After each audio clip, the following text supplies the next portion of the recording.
Pedro, porque em meio a esse cenário, muitos moradores ainda resistem em deixar suas casas. É verdade. E também tem muitos moradores, acompanhamos durante o fim de semana aqui, com o recuo da água em algumas localidades, muitos moradores tentaram voltar para suas casas. Sim. Alguns só para recuperar alguns itens, mas outros decidiram simplesmente voltar para casa. Sim.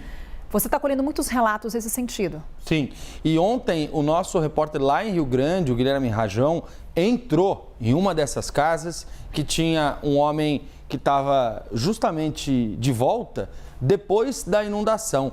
Tem até imagens que mostram a casa do seu Rui, que o Guilherme Rajão fez. Olha isso, Carol. Nossa. A casa totalmente alagada, você tem aí a água até o tornozelo, você percebe que ele colocou alguns tijolos até para subir os móveis. Olha o sofá, como foi levantado. O seu Rui é esse que aparece de casaco aí, o Guilherme está filmando. Isso que a água baixou, né, Pedro? Exato, essa água já baixou.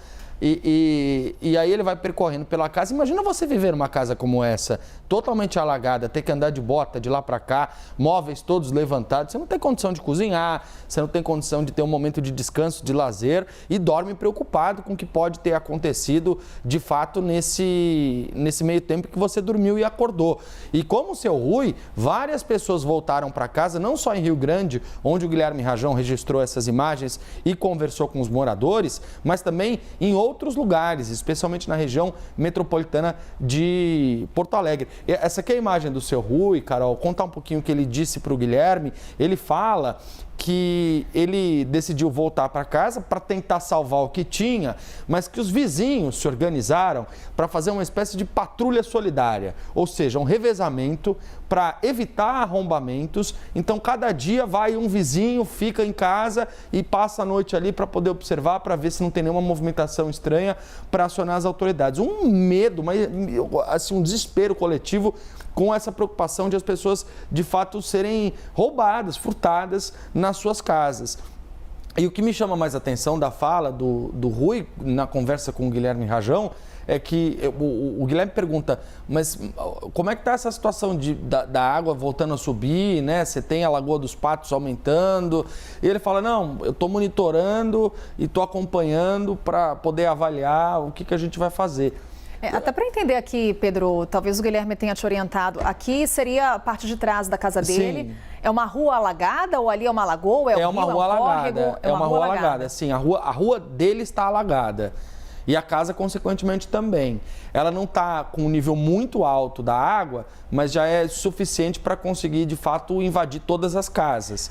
E aí tu imagina também a sensação dele, né? Não, você chegar na sua casa. É difícil você se colocar no lugar, né, Carol, de quem está voltando para casa porque perdeu tudo, assim. Como é que você vai tomar essa decisão do ponto de vista absolutamente racional?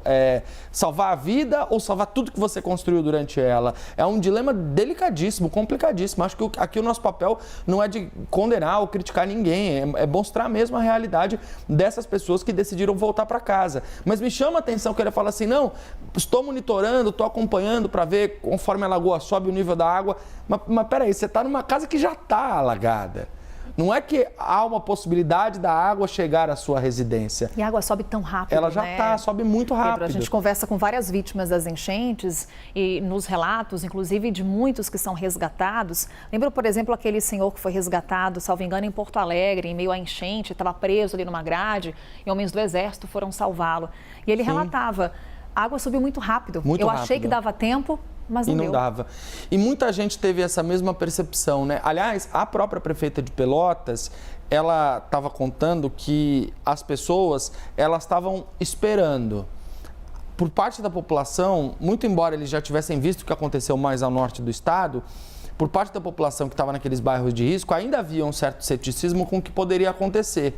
E as pessoas, não, vou esperar para ver se a água sobe, para ver como é que a água vai bater aqui no meu bairro. Gente, às vezes não dá tempo de esperar, não, porque é muito rápido. Quando você tem um extravasamento, como a gente viu, por exemplo, no Rio Guaíba, você tem cidades engolidas pela água, como é o caso de Eldorado do Sul, de uma hora para outra. Em Canoas isso aconteceu.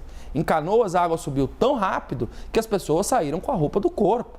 Daí a orientação nesse momento da Prefeitura e da Defesa Civil, quando a gente olha para a situação, por exemplo, de Canoas na região metropolitana, é de que a população que está nesse momento em 7 bairros da cidade, que eles deixem suas casas, que os moradores deixem as suas casas, porque o risco nesse momento é de novos alagamentos, é de mais uma enchente em áreas onde a água já tinha recuado. Sim. Pois é. E um dos principais motivos para as pessoas voltarem para casa é o medo. O medo de perder aquilo que tem, seja pela água ou seja pelos furtos e saques, eventualmente.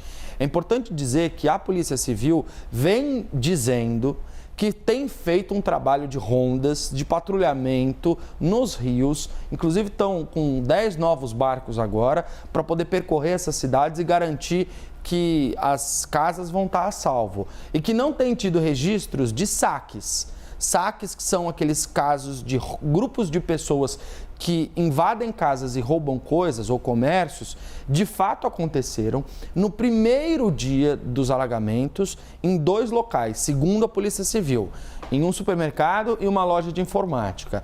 Há sim registros pontuais de arrombamento e furto qualificado, que é aquele que tem invasão de propriedade. Mas diz a Polícia Civil que isso é muito mais pontual do que essa sensação alarmante, preocupante de medo que se espalhou entre a população. O que a gente só vai saber, de fato, quando a água baixar, e a gente vai ver quantas dessas casas foram arrombadas, invadidas, e vai ter essa noção, e também com o registro dos relatos. Então, se você presenciou, você está no Rio Grande do Sul, presenciou um caso de furto, sabe de alguma coisa concreta, faça a denúncia. Porque é justamente com o boletim de ocorrência, ainda que seja online, ainda que seja com o auxílio de alguém num abrigo, se você está abrigado, que a polícia vai ter noção para poder fazer um mapeamento dessa operação nas áreas de risco, Carol.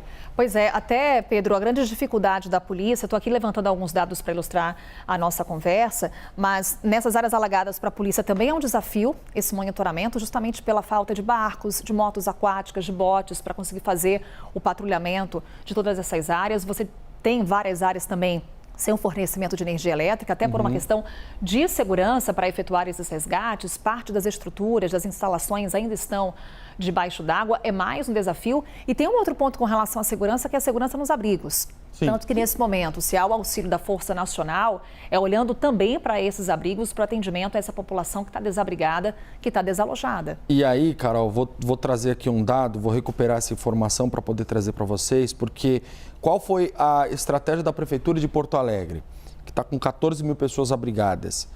2 frentes. Primeiro, abrigos exclusivos para mulheres e crianças, para garantir coibir os casos de assédio, de agressão, de estupro, que de fato aconteceram em alguns locais.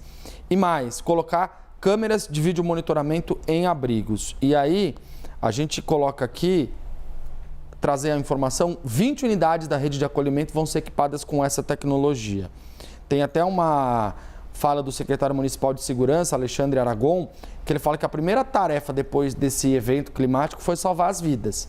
E que agora eles precisam dar condições para que as pessoas permaneçam com eles até que seja possível a retomada da rotina nas áreas inundadas. E não vão medir esforços para isso. Então a gente está falando de cerca de 14 mil pessoas abrigadas e a expectativa de ter 20 unidades com essas câmeras de vídeo monitoramento. E também esse reforço do Estado nas forças de segurança para garantir que as pessoas abrigadas estejam a salvo. Tem abrigos, por exemplo, em Canoas, com 6 mil pessoas. São abrigos gigantescos, de uma proporção que a gente não consegue ver, não vê todo dia, né?